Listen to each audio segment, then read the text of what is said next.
Google Meet is the name of the product that replaces Google Hangouts in Google for Education.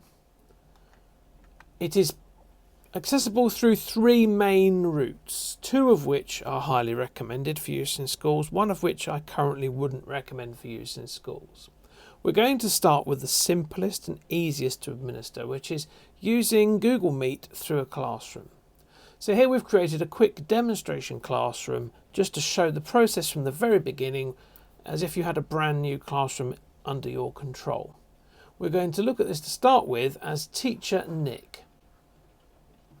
So as Teacher Nick, he's got this new classroom.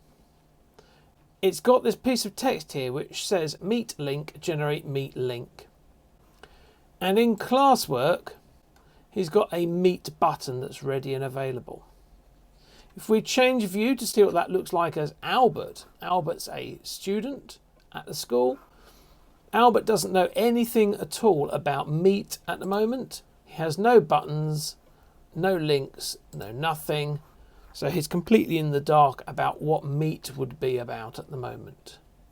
So as teacher, if I decide I need to use Meet as a method for either communicating with students who are isolating at home, or if we go into lockdown again and pupils need to work remotely, this is a perfect way of being able to do live interactive lessons with your students, or to include students in your live interactive lesson remotely.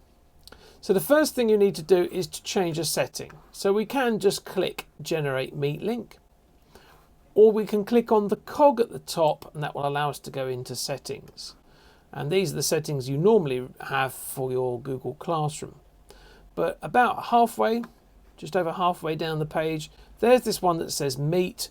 Classroom now supports Meet, and there is a help file here which will explain a little bit more about the process, and also about the fact that there are some premium features which are currently, as of recording this, available now, but some of these are going to disappear. So, for example, at the moment, free access to larger meetings, which won't affect most primary school classroom situations or secondary school classroom situations, and live streaming ends shortly, so you'll no longer be able to also stream out to YouTube without paying for an upgrade to G Suite Enterprise for Education version. Free recordings of meetings will continue with a new temporary recordings feature due to launch later this year. But at the moment, yes, you can still record sessions, and we'll look at that in a minute. So help files are here with lots of information and tips available for you straight away from here. So the first thing we're going to do is generate our Meet link, which creates the link we're going to need to use. And everything is meet.google.com, and this is the unique link now for this specific classroom Meet. It also by default now makes it available to be visible to students, but if I don't want that to appear yet, I can toggle that on and off here, and there are reasons why you may or may not wish to do that. Because I've made changes to my classroom, I have to remember to click Save at the top. So now as a teacher, that's changed things ever so slightly. It now says Meet link, and here is my Meet link, and that's how I open and start a Meet. And in classwork, things are still the same for me. I still have a Meet button. Now looking at that from Albert's point of view, Albert the student, Albert's classroom, he has a Meet link now, and in classwork, he has a new button. So the students who are likely to want to click on things and see why they're there and what they do will be clicking away quite merrily to find out what these things do.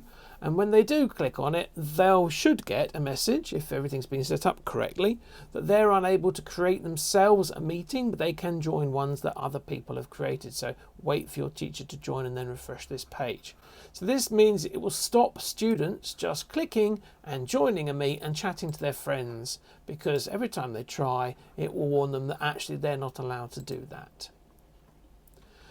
So now when we're ready to meet, obviously I need to communicate this with the class. Now if it's a case of I'm teaching most of the children live and I want some students who are going to join remotely, then I may want to publish times. And something you could do, for example, is to add that to the stream of your classroom to say, we will use Meet at 9:20 a.m. on Wednesday, 21st October. Thank goodness for autocorrect. There we are. And that would then it would instruct students as to what we're doing. Maybe I want to be a bit more explicit. Click the link on this page above. Okay.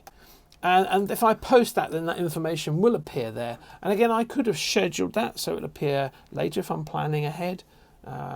So it will appear a bit nearer the time, but no, that's fine. So that will direct people at this link.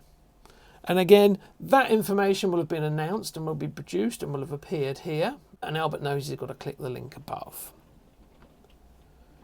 So we already know Albert cannot join ahead of me as the teacher. So if teacher Nick decides he's going to join, he's got the link to click on.